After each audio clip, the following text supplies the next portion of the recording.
नमस्कार। आप में से काफ़ी लोगों ने अक्सर ये चीज़ें नोटिस की होगी कि हमारा जो भी शहर है, वहाँ पे कोई एक ऐसा इलाका होता है जहाँ पे अमीर लोग या फिर कुछ ज़्यादा ही एडवांस लेवल के लोग हो गए, जो बड़े-बड़े बिज़नेसमैन्स हो गए या अच्छी पोस्ट में कोई है या फिर पावरफुल या रिच पीपल लोग हैं, वो एक जगह पे रहते हैं जिसको पॉश इलाका बोलते हैं। अब ये बड़े शहर मुंबई, दिल्ली, बैंगलोर, कोलकाता, चेन्नई, ये सब बड़े शहरों में तो है ही। बाकी जो नॉर्मल शहर है, टियर 2 सिटीज़ हैं, तो वहाँ भी आपको ये इलाके देखने को मिल जाएँगे जहाँ पे पावरफुल या अमीर लोग रहते हैं। तो इसको पॉश इलाका बोलते हैं। अब अगर बाकी किसी एरिया के मुकाबले इस एरिया को कंपेयर किया जाए, तो यहाँ पे गाइस सारी चीज़ की जो सुविधा है बहुत ज़्यादा आपको ए वन मिल जाती है, फर्स्ट क्लास सुविधाएं मिल जाती है।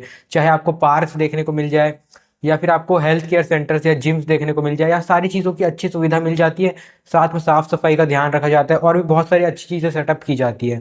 ठीक है। और यहाँ पे ज़मीन की कीमतों का, घर की कीमतों का जो प्राइस है वो भी बहुत ज़्यादा हाई रहता है बाकी एरिया के मुकाबले। फ्लैट भी बहुत ज़्यादा हाई कीमत पे यहाँ पे मिलते हैं। बिल्डिंग्स, अपार्टमेंट, सब चीज़ें यहाँ पे बहुत ज़्यादा हाई कीमत पे रहती है, इसलिए इसको पॉश इलाका बोलते हैं, जो कि अमीर लोग अफोर्ड कर पाते हैं। तो ये मैं आपको इसलिए बता रहा हूँ, कोई रियल एस्टेट चैनल नहीं है। लेकिन जो स्टॉक मार्केट है वहाँ भी कुछ ऐसे शेयर्स रहते हैं जो बहुत ज़्यादा हाई प्राइस में रहते हैं। और लोग अक्सर ये सोचते हैं, हम जैसे नॉर्मल जो आम लोग हैं या बिगिनर इन्वेस्टर है, वो ऐसे ही सोचेगा कि ऑलरेडी इस शेयर का इतनी हाई प्राइस है, इसका प्राइस बहुत ज़्यादा है, अब और क्या ही बढ़ेगा। पर ऐसा होता नहीं है, बल्कि ये शेयर बाकी शेयरों के मुकाबले रेगुलर बेसिस पे अच्छा ग्रोथ करते रहता है, लॉन्ग टर्म में भी ये नीचे नहीं जाता बाकी शेयरों के कंपैरिजन में। जैसे कि अब अगर मैं आपको बता रहा हूँ, एक नया बंदा है मेहुल, वो आया स्टॉक मार्केट में इन्वेस्ट करने। अब उसके सामने ऑप्शन है, एक एक कंपनी का शेयर है जिसकी कीमत 4,500 रुपये है, और एक कंपनी है जिसके शेयर की कीमत है 250 रुपये। तो वो ये सोचेगा जो 250 रुपये वाली कंपनी है, ये आगे चल के 4,500 तक के या फिर उससे ज़्यादा इसका कीमत चले जाएगा, तो उसको मल्टी बैगर्स या फिर बहुत ज़्यादा रिटर्न्स मिल जाएंगे अपनी इन्वेस्टमेंट पे।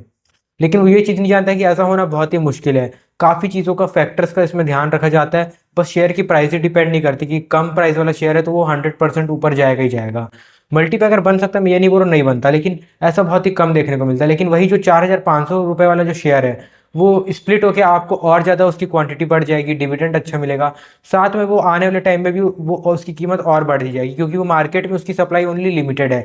इसलिए ऐसे शेयर्स को पॉश शेयर्स बोलते हैं, जिनकी कीमत बहुत ज़्यादा रहती है शेयर्स की, और हर कोई उसको अफोर्ड नहीं कर पाता। तो मैं आपको यही इस वीडियो के माध्यम से समझाना चाहता हूँ कि अगर आप ऐसे शेयरों में निवेश करते हैं तो आपको लॉन्ग टर्म में अच्छी बेनिफिट देखने को मिल जाती है बाकी किसी इन्वेस्टमेंट के कंपैरिजन में। क्योंकि ये जो रहता है, इसमें ओनली जो गिने चुने इन्वेस्टर्स हैं जिनके पास अच्छा कैपिटल है, या फिर जो पेशेवर निवेशक हो गए, एडवांस इन्वेस्टर्स हो गए, जो एक्सपर्ट है इन्वेस्टिंग में, तो वही लोग इसमें जाते हैं। या फिर जो बड़ी बड़ी हाउसेज हो गए, इन्वेस्टिंग हाउसेज, म्यूचुअल फंड्स हो गए, FIIs, DIIs, तो ये सब लोग ऐसे शेयर्स में ईजिली इन्वेस्ट कर लेते हैं। लेकिन जो नॉर्मल है, हम जैसे लोग जिनके पास पूंजी ही कम रहती है, कैपिटल ही कम रहता है, तो वो अक्सर ऐसे शेयरों को निगलेक्ट करते हैं, अवॉइड करते हैं। बट ऐसा करना नहीं चाहिए। अब किसी बंदे की 5,000 की इन्वेस्टमेंट अमाउंट है, ठीक है, तो अब वो सोचेगा कि 5,000 रुपये में तो ये बस एक ही शेयर मिलेगा हाई प्राइस वाला।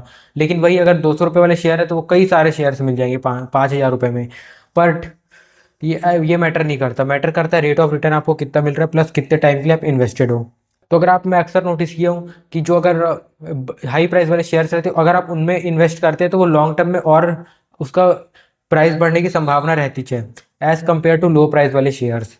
अब ये नहीं बोल रहा हूँ कि लो प्राइस वाले सारे शेयर्स बेकार है, उनको मत खरीदो। खरीदो अपने रिस्क के अनुसार, अपनी इन्वेस्टिंग एपेटाइट के अनुसार। बट हाँ, जो पॉश शेयर्स मैं बता रहा हूँ, जिनकी प्राइस थोड़ी ज़्यादा रहती है, जिसको हर कोई नहीं खरीदता, हर कोई अवॉइड करता है इसकी हाई प्राइसेस के कारण, तो वो शेयर्स में भी आप जरूर से उनके चार्ट्स को देखते रहिए, और मौका मिलेगा खरीदने का तो कभी अवॉइड मत करना। तो आज की इस वीडियो में बस इतना ही था। मैं आपको बताना चाह रहा था कुछ ऐसी बातें जो कि बहुत ज़्यादा लोग नहीं बताते, आपको यूट्यूब पे भी ये चीज़ें देखने को नहीं मिली होगी। तो आई होप आपको वीडियो काफ़ी ज़्यादा पसंद आया होगा। मैं कोई सेबी रजिस्टर्ड इन्वेस्टर गाइड नहीं देता, मतलब कि मैं किसी भी तरह से लाइसेंस नहीं हूँ सेबी के द्वारा। तो मेरी जो भी राय है वो, उसमें कोई खरीदने बेचने की राय नहीं रहती, ओनली एजुकेशनल पर्पज़ के लिए वीडियो है। अगर आप कुछ भी खरीदते हैं तो आप अपने रिस्क पे या फिर अपने फाइनेंशियल एडवाइजर से सलाह लेकर ही खरीदें। मिलते हैं नेक्स्ट वीडियो के साथ, टिल देन बाय।